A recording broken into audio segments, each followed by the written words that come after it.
ప్రభాస్‌ది 'మిర్చిలో' ఒక ఫైట్ ఉంటది. కానీ వాడి పని మాట్లాడుతది అక్కడ.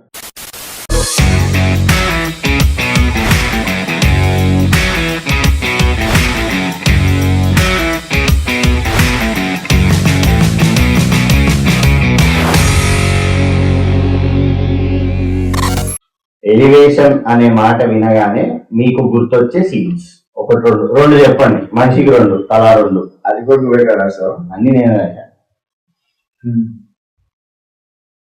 ఓ రెండు సీన్ చెప్పి ఇట్లా ఎలివేషన్ అనే మాట వినగానే. ప్రభాస్‌ది 'మిర్చిలో' ఒక ఫైట్ ఉంటది. నీ మగతనాన్ని తర్వాత యాడ్ చేసిన ఫైట్. నీ మగతనాన్ని ఒప్పుకున్నాను. మరి నేను చెప్పే మగతనాన్ని సంపద అన్నప్పుడు స్టార్ట్ చేసాడు కొట్టడం. అది అందులోని ప్రభాస్ హ్యాండ్ ఫస్ట్ ఒకటి పరిగెత్తుకుంటూ వస్తుంటాడు, అప్పుడే వర్షం స్టార్ట్ అవుతుంది సీన్ లో. ఇలా పెట్టి ఇలా గుద్దుతాడు, సైడ్ యాంగిల్ చూపిస్తాడు, బ్లాక్ షర్ట్. నాకు ఆ ఫైట్ అంతటికి గ్రేట్ అనిపించింది రెండు. ఒకటి ప్రభాస్, రెండు డిఎస్పీ మ్యూజిక్ కాదు ఆర్ట్ వర్క్. ఎందుకంటే ఆ మ్యూజిక్ వచ్చేస్తుంది అప్పటికే. విన్న మ్యూజిక్ అయినా కూడా ఆ ఫైట్ లో పడుతున్నప్పుడు మంచి ఇంపాక్ట్ ఉంటుంది. Art work. వర్షం పడుతుంది, వర్షం పడితే ఇసుక తడిసిపోద్ది, తడిసిపోయిన ఇసుక ఎగరాలి మనిషి పోయేటప్పుడు. ఇప్పుడు తడిసుక మీద నువ్వు ఎంత గట్టి కుద్దినా అది ఇలాగ ఎక్స్పాండ్ అవుతుంటే ఎగరదు, అందులో ఎగురుతుంది. అది ఎగిరింది అంటే ఇంపాక్ట్ ఎలా ఉంది అని చెప్పేసి ఎగిరినా నీకు న్యాచురల్ గానే అనిపిస్తుంది. సో నాకు అది అంత ప్రభాస్ ఫుల్ అవ్వదు ఫ్రాంక్ చెప్పాలంటే. అంటే ఆ పర్సనాలిటీకి అలా దెబ్బ తగిలితే అలా లెగుస్తామని మనం నమ్ముతాం. ఇప్పుడు చూస్తే మిర్చి స్టార్టింగ్ లో దుబ్బని కారు తంతే ఆ టైలర్ జుమ్మ ఎగిరిపోతే అది ఏ హీరో చేసినా ఏ లాజిక్ లేదు అని చెప్పేసి మనం మొత్తం పిసికేసుకుంటాం. కానీ అది ప్రభాస్ చేస్తే ఓకే ఆయన కూడా ఇదే అనిపిస్తుంది. ఇది మన నేను మీమ్ లో కాదు మిర్చిలో పెట్టి కట్అవుట్ చేసి కొన్ని అమ్మాయిలు చూడాలి కింద పెట్టి పైన bro is so goated that 1 leg తో BMW వీల్స్ ఇలా తీసేస్తే ఒక్కరు క్వశ్చన్ చేయలేదు. అది చెయ్యదు. ఎందుకంటే ఆ పర్సనాలిటీకి అది ఆ ఇమేజ్ మన సబ్ కాన్షియస్ మైండ్ ఉండిపోయింది. ఓకే ప్రభాస్ పోతే ఈ మాత్రం ఇలా లెగుస్తారు. నువ్వు చెప్పిన ఫైట్ లో ప్రభాస్ ఒకటి ఇలా కొడితే వాడు ఇటుబడి ఇటు పడతాడు. అదే సీన్ దమ్ము సినిమాలో ఉంటది, దమ్ములో ట్రోల్ చేస్తారు. కానీ ఇక్కడ మనం కూడా వైపోతుంది దానికి మంచి ఏం వాడు ఇలా పడుతున్నా ప్రభాస్ ఇలా పడతారు. ఆ పర్టికులర్ సెగ్మెంట్ వరకు ఎలివేషన్ అన్నా సరే అది ఒక peak level of into the cinema మనం వెళ్ళిపోయిన తర్వాత కరెక్ట్ గా ఆ ఫైట్ స్టార్ట్ అవుతుంది. అంటే ఇది కొట్టగలడు అనే విషయం సంపర్కి అర్థమవుతుంది అనమాట. అంటే మనం జాగ్రత్తగా ఉండాలి. ఆ నెక్స్ట్ షాట్ లో నాకు సాయం కావాలి అక్కడ ఉన్నాడు అంటే ఈ సంపన్న ఇదే సుపారిస్తున్నట్టు. ఓకే అది వస్తుంది అనమాట. అది ముందు షార్ట్ అంటాం. అది ఒక మేజర్ ఫీల్ నాకు. అంటే బాహుబలి దాదాపు 5 years గ్యాప్ కదా. సో అప్పుడు వెళ్ళి చూసినప్పుడు ఇది బాగుంది. నేను ప్రీవియస్ ఇంకా ఎలివేషన్ అంటే స్టాలిన్ సినిమా గుర్తుందా? పోలీస్ స్టేషన్ బయటకు వచ్చినప్పుడు కాలర్ పట్టుకున్నా ఏ పట్టుకున్న పవర్ తెలియలేదని చెప్పేసి అన్నప్పుడు అందరూ ఒక్కసారి వదిస్తారు. అందరూ సైలెంట్ అవుతారు. అక్కడ మ్యూజిక్ వచ్చి ఇలా నడుచుకుంటూ వెళ్తారు కదా, అది పీక్. నీకన్నా నాకు ఎలివేషన్ అంటే తెలుగు సినిమా కాదు, ఆ సినిమా పేరు పోలీసోడు. పోలీసోడులో బ్రిడ్జ్ మీద ఒక్కసారి చూడండి కింద. అంటే ఆ సినిమా పూర్తిగా చూడలే, ఈ తెలుగు ఫిల్మ్ దగ్గర ఫేస్బుక్ లో క్లిప్స్ పెడతాయి. నేను అదే చూసా. ఒక్కసారి చూడండి. బేసిక్ ఏంటంటే అక్కడ బ్యాక్గ్రౌండ్ స్కోర్ వస్తుంది జీవిత. కానీ కొన్ని ఫేస్బుక్ పేజెస్ ఏం చేస్తాయంటే ఆ బ్యాక్గ్రౌండ్ స్కోర్ ఉంటే కాపీ రైట్ పడకూడదని అది తీసేస్తాయి. అది బ్యాక్గ్రౌండ్ స్కోర్ రాదు. బ్యాక్గ్రౌండ్ స్కోర్ కోసం మళ్ళీ వెళ్ళి వెతికేవాడు. ఎన్నిసార్లు వచ్చినా చూస్తా.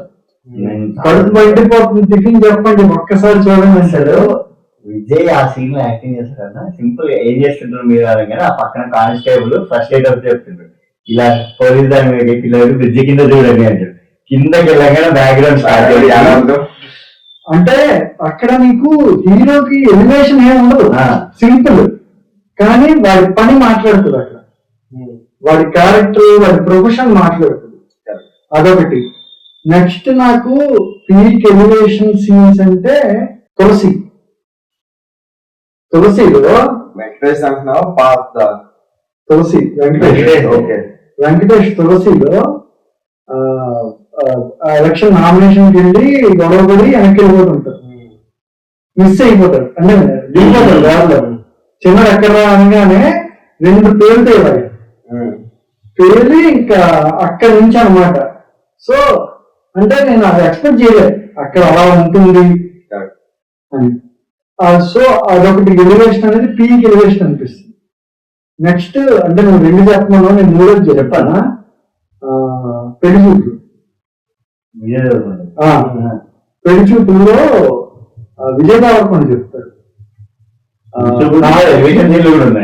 అంటే నేను అది చెప్తా, ఎలివేషన్ అంటే మనం ఫిక్స్ అయిపోయి బీజిఎంఏ కాదు, ఒక సబ్జెక్ట్ ని హై నీకు ఇది కదా ఇక్కడ పడాల్సింది అని ఒక హై వస్తుంది చూసావా. అది నాకు కనుక కూతురు పుడితే చిత్రవాటి కావాలి అనుకుంటాను అంటాడు చూసావా. అది ఆ సెగ్మెంట్ మొత్తం బాగుంటది, ఎందుకంటే నువ్వు నారాయణ కొడుకు కంటే నీకు రోజు తిరిపోయేది చదివావా, పెళ్లి చేసుకో, పెళ్లి చేసుకున్నావా, పిల్లల్ని అన్నావా, 2వ. సో ఆ మొత్తానికి వాళ్ళ డైలాగ్ హాస్టల్ కంక్లూజన్ అనమాట. ఆ ఒక్క లైన్ చెప్పకపోతే ఇంకా అదొక్క లెవెల్లో ఉంటుంది, ఆ ఒక్క లైన్ లేపుతారు అనమాట. అండ్ పెళ్లి చూపులు నరేసినప్పుడు కూడా Tarun Bhaskar is pretty clear ఏంటంటే పెళ్లి చూపులకి హీరో చిత్రమే. సో చిత్ర అనే క్యారెక్టర్ హీరో. నేను ఎప్పుడైనా సినిమాకి వెళ్ళానంటే ప్రతి పావు గంటకి అరగంటకి ఇలా మొబైల్ చూస్తుంటా. ఎవరు నా పక్కన వాళ్ళు ఏమనుకుంటారంటే వీడు ఎవరైనా మెసేజ్ చేశారు ఎవరికి, నేను చూసేది జస్ట్ రిక్వెస్ట్. ఎందుకంటే నేను టైం చూస్తాను. సినిమా స్టార్ట్ అయిన 8 నిమిషాలకి ఈ సబ్జెక్ట్ లో వెళ్తున్నాడు. అండ్ మళ్ళీ కొన్ని సినిమాలు ఏంటంటే ఒక వరస్ట్ సీక్వెన్స్ వచ్చి సినిమా కథ అక్కడ అయిపోతుంది. చెప్పాను కదా అరవింద సమేతలో ఈశారాబాద్ యోగా చేయించడం, లేదంటే కొంతవరకు పెళ్లి ఎపిసోడ్ ఇందులో సమస్య వచ్చి, లేదంటే డియర్ కామ్రేడ్ సెకండ్ హాఫ్ లో పెళ్లి ఎపిసోడ్. అవి కథను ఫ్లోని ఆపుతాయి అవి అక్కడ. కాకపోతే ఆ ఫ్లోలో ఎంటర్టైన్మెంట్ సెగ్మెంట్ ఉంటేనే నీకు ఎక్కుతుంది అది. సో అది నేను చూస్తా, ఇది ఎంతసేపటికి సబ్జెక్ట్ వెళ్ళాడు, కథ ముందుకు వెళ్తున్నారా లేదా అనేది చూస్తా. సో నాకు ఎలివేషన్ అంటే స్లోమోలో బీజిఎంలో కాదు, నాకు ఎలివేషన్ అంటే సబ్జెక్ట్ ఎలివేట్ అవ్వాలి, క్యారెక్టర్ ఎలివేట్ అవ్వాలి. ఎందుకే మన ఛానల్ పేరు పర్స్పెక్టివ్ మ్యాటర్స్ అయింది. నాకు ఎలివేషన్ అనగానే ఫస్ట్ గుర్తొచ్చేది సలార్ సినిమా. అందరూ కాటేరమ్మ ఫైట్ అంటారు, కానీ కాటేరమ్మ ఫైట్ ఒక హై ఇస్తుంది అన్న, కరెక్టే. అక్కడ వరకు ఎలివేషన్ మంచిగా రాయండి. నాకు అసలు ఎలివేషన్ ఎక్కడ స్టార్ట్, ఫైట్ అయిపోయాక స్టార్ట్. ఫైట్ అయిపోయాక ప్రవాసం మధ్యలో నుంచుంటే ఒక ముసలావిడ ఈ 2,000 ఉండవు, ఈ 3,000 ఉంటాయి అవి, ఇలా వచ్చి ఇలా ముట్టుకుని నువ్వు నిజమా కాదా చూస్తున్నాయా ఎక్స్ప్రెషన్ ఇస్తాడు. తల కాళ్ళకి లేపి ఒక సెకండ్ ఎక్స్ప్రెషన్ ఇస్తాడు, ఆకాశంలో చూస్తాడు. అది నాకు నేను ఆ సీన్ ప్రతిసారి సలా సినిమా పెట్టుకున్నప్పుడు ఆ సీన్ చూస్తాను. అది యాక్చువల్లీ ఒక ఎక్స్పెరిమెంట్ అంటే చెప్పాలి. ఎక్స్పెరిమెంట్ సినిమా 2 minutes 36 seconds ఒక హీరో మాట్లాడే సినిమా అంటే రియల్. నాకు మనకి వరల్డ్ వైడ్ ఇంకా రీసెర్చ్ చేయలేదు కానీ ఆ సినిమా ఉందో లేదు కానీ, బట్ మన తెలుగు మన ఇండియన్ ఇండస్ట్రీలో మనకి ప్రాపర్ ఎక్స్పెరిమెంట్ అంటే కమర్షియల్. నాకు ఆ ముసలావిడ వచ్చి నువ్వు నిజమా కాదా చూస్తున్నాయా అన్న ప్రతిసారి నాకు అంట నీళ్ళు వస్తాయి. ఎందుకంటే ప్రభాస్ ఫ్యాన్ ఏం కాదు కానీ ఉప్పలపాటి ప్రభాస్ రాజు అనే మనిషిని కట్అవుట్ ని ఆ బాడీని అంత ప్రాపర్ గా యూజ్ చేసింది లాస్ట్ వరకు బాహుబలి 2. తర్వాత సాహో వచ్చింది, రాధేశ్యామ్ వచ్చింది, లెవెల్కి వెళ్ళాల. డీసెంట్ మూవీస్ అయినచ్చు కానీ ప్రభాస్ లెవెల్కి వెళ్ళాల. వీళ్ళని బాహుబలిని తీసేస్తే ప్రభాస్ అనేవాడు ఒక కమర్షియల్ మాస్ సినిమా తీసేది అందరికి ఉంటుంది. మిర్చి వాడు లాస్ట్ సినిమా, మిర్చిలో కట్అవుట్ ఎంత ఉంటుంది, బాహుబలిలో రానా ప్రభాస్ ఇద్దరు నుంచుంటే కట్అవుట్లు బాగుంటాయి. కానీ సోలోగా ప్రభాస్ గా ఇచ్చేసి మిర్చి తర్వాత సలార్ కూడా ఏంటి ఆపుతాడు. ఫస్ట్ హాఫ్ అంటే ఏం లేదు కూర్చో ప్రభాస్ రాడు. ఫస్ట్ హాఫ్ ఫాస్ట్ గా అయిపోతుంది, చాలా ఫాస్ట్ పేస్ ఉంటుంది. నాకు సలార్ లోని నేను అనుకున్నది అయితే ఒకే ఒక కరెక్షన్ అనిపించింది. నాకు ఏంటనుకున్నాం, వాడు దేవ అవతల వరద మీద చేసి తల చేసేస్తాను అంటాడు. సభలో నిండు సభలో ఒకడు వచ్చి చెయ్యేస్తాడు.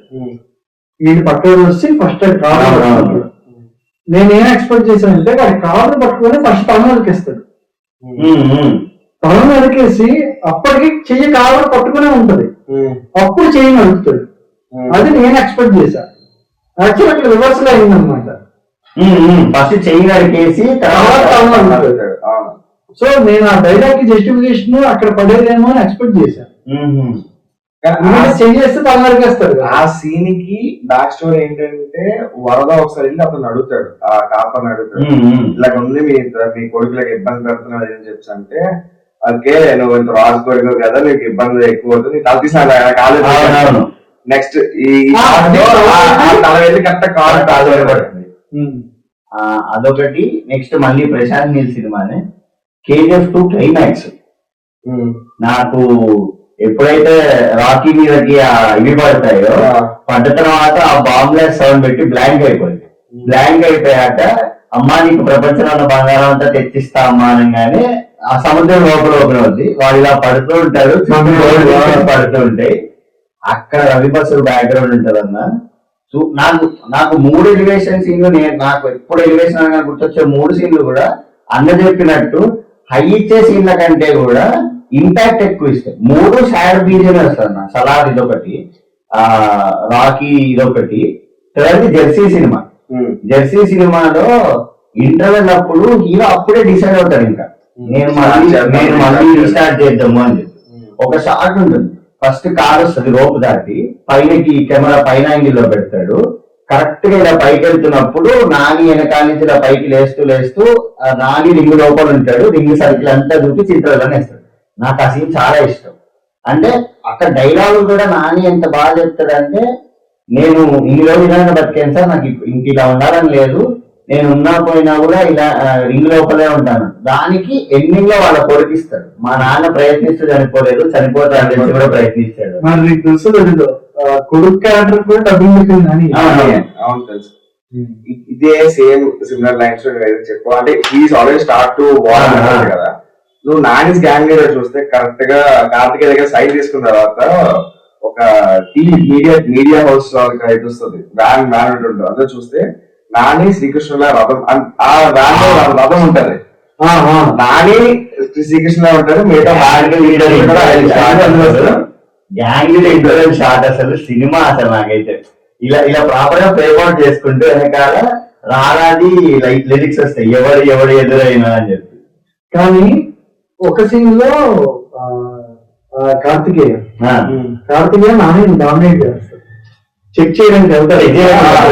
నాని ఇమాజినేషన్ లో కాలు పెట్టినప్పుడు మెట్టు కొంచెం ఎరుగుద్ది, కానీ నిజంగా కార్తికేయ వచ్చినప్పుడు మెట్టు మొత్తం ఎరిగిపోయింది. వీళ్ళు నేను ఇమాజిన్ చేసిన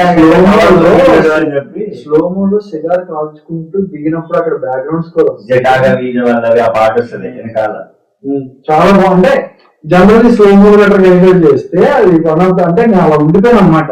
ఇదేంటి హీరో డామినేట్ చేస్తున్నాడు.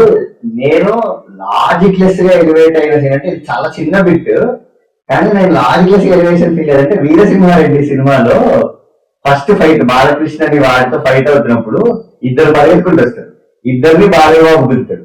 ఒకరేమో ఇద్దరు వెనక్కి, ఒకరు గాలి ఎగురుతుంది, ఒకరు కింద రాస్తుంది. గాలి ఎగురుతున్నాడు ఇట్లా దండం పెడతాడు బాలయ్యకి, కింద దండం పెడతాడు, బాలయ్య నడుచుకుంటూ వస్తుంటాడు. నాకు ఆ బిట్ ఎప్పుడు చేసినా కూడా ఇది బాలయ్య కాకుండా ఇంకెవరికి పడ్డా నేను నవ్వేవాడిని. బాలయ్య బుద్ధి వాడు ఇట్లా గాలి దండం పెడుతుంటాడు అన్న శాస్త్రం, కింద వెనక్కి జారుతూ మోతాడు దండం పెడుతుంటాడు, బాలయ్య కెమెరా నడుచుకుంటూ చూసుకుంటూ వస్తాడు. కానీ ఫస్ట్ ముసలి బాలయ్య ఎంట్రీ ఉంటుంది, చుట్టగా పడేసి ఇలా వేస్తాడు డోరు, ఇలా వేసి ఇలా పడెత్తి ఒక స్మైల్ ఇస్తాడు అనమాట. నిజంగా చెప్తున్నాడు వీరసింహారెడ్డి ఫస్ట్ హాఫ్ అంతా విపరీతంగా, ఫస్ట్ హాఫ్ సెకండ్ హాఫ్ బాగుంది. ఫస్ట్ హాఫ్ సినిమా అంతా కూడా వీరసింహారెడ్డి ఎలా ఉంటుంది అంటే, కళ్యాణ్ మీద తమ్ముడు పెద్ద బాలయ్య ఉంటాడు, నేను ఒక 8 ఎలివేషన్లు ఇస్తా, తమను వెనకాల బ్యాక్గ్రౌండ్ పెట్టాడు అంతే. అండ్ ఇంటర్వెల్ సీన్ లో కూడా బాలకృష్ణ జనరల్లీ ఇప్పుడున్న యూత్ కి సీనియర్ హీరో క్యారెక్టర్ ఇస్తుంది. ఇంటర్వెల్ సీన్ లో వాళ్ళ చెల్లి చంపేస్తున్నప్పుడు ఆ తర్వాత కొడుకు వస్తాడు. కొడుకు వచ్చినప్పుడు చుట్టూ చనిపోతాడు, ఇలా ఇలా కూర్చొని చనిపోతాడు. బాగోలేదా అక్కడ అనిపించింది ఇది కదా బాలయ్య అది. సో ఇంకొకటి ఇందాక ఇది ఎలివేషన్ పార్ట్ అనుకోండి, లాస్ట్ సలార్ లో మీకు పచ్చబొట్టు వేసే సీన్ గుర్తుందా? అసలు బేసిక్ ఎవరైనా సరే ఇంకా మూమెంట్ ఏంటంటే ఇంకా అది టెంపెస్ట్ వచ్చేసి స్టార్ట్ చేస్తారు ఫైట్ అనుకున్న టైం కి పచ్చబొట్టు వెళ్ళి వేయించుకుంటాడు. అది ఒక అన్ఎక్స్పెక్టెడ్ పీక్. సో దీని ఇద్దరు ఐఫోన్లు అంటే బెస్ట్ సౌండ్ సిస్టమ్ ఉన్న వాళ్ళకి చెప్తున్నా, సవాల్ ఓఎస్టీలో 49th బిట్ మేహ్నత్ మహారాణి ఉంటుంది. అది వినండి, మీరు ఏ మూడ్ లో ఉన్నప్పుడు అది విన్నా గూస్బంప్స్ వస్తాయి. నాకు సలార్లో నాకు బాగా నచ్చిన బ్యాక్గ్రౌండ్ ఫస్ట్ వాడు ఎంటరింగ్ కాన్సర్ట్, చిన్న మీద ఫస్ట్ ఇటు దండం పెట్టుంటే వాళ్ళ అమ్మ వచ్చి దేవుడు రాడు అనగానే ఇటు తిరిగి రాక్షసుడు వస్తాడే, ఇటు తిరిగాను రాక్షసుడు వస్తాడేమో అనగా ఇలా డోర్ తెరుచుకుంటుంది. చిన్న ప్రభాస్ కాలు బయట పడుతుంది, ప్రభాస్ కాలు లోపల పడుతుంది, బ్యాక్ షాట్. అసలు అక్కడ బ్యాక్గ్రౌండ్ కొడతారన్న. నాకు పీపుల్ స్పీక్ అనిరుద్ తమన్ గానీ రవి బసు మ్యూజిక్ డైరెక్షన్ అసలు. అండ్ ఇంకా తను లాస్ట్ అన్నది కదా, నేను లాస్ట్ 1 అక్కడలో క్లైమాక్స్ లో గౌతమ్ పరిగెట్టుకుంటూ వస్తుంటాడు. గౌతమ్ పరిగెట్టుకుంటూ వస్తుంటాడు, గ్రాస్ మొత్తం లైట్ గ్రే కలర్ లో ఉంటుంది. మొత్తం మీకేం కలర్ కలెక్షన్స్ ఉండవు, రా ఫుటేజ్ ఉంటుంది. గౌతమ్ పరిగెట్టుకుంటూ వస్తుంటాడు. అదే ఫ్రేమ్ లోకి మహేష్ బాబు ఎంటర్ అనగానే మొత్తం గ్రీన్. అది పీక్ అన్నమాట. అంటే ఆ తండ్రిని ఒక స్క్రీన్ మీద, ఇప్పుడు గౌతమ్ ఇప్పటికీ యాక్టరింగ్ కాదు కానీ తండ్రిని కొడుకుని ఒకసారి స్క్రీన్ మీద చూడగానే ఒకసారి ఏదో తెలియని ఆనందం. యాక్చువల్లీ ఐడియాలజీ ఉంది దాంట్లో, సూపర్ ఆల్రెడీ చెప్పాడు. గౌతమ్ ఉన్నంత సీన్ ఏంటంటే తను ఇమాజినేషన్, తనకి గుర్తు రావట్లేదు కానీ ఇమాజినేషన్ ఉన్నప్పుడు తనకి కలర్ బ్లైండ్నెస్ ఉంటుంది, ఏం కనబడదు. సో అందుకు ఆ ప్యాడీ ఫీల్డ్స్ అన్ని కూడా గ్రే కలర్ గా ఉంటారు. ఎప్పుడైతే ఆ ఫ్రేమ్ లో నిజంగా మహేష్ బాబు వస్తారో అప్పుడు అవన్నీ అంటే హీస్ రియాలిటీ. సినిమా ఎట్లా సగం ఇమాజినేషన్ సగం రియాలిటీ అన్నది. సో ఫస్ట్ బాబు పరిగెత్తుకుంటే ఇమాజినేషన్, మహేష్ బాబు ఎప్పుడు వస్తారో అప్పుడు రియాలిటీలో స్టార్ట్ అయినట్టు సినిమా. సో అది సంగతి.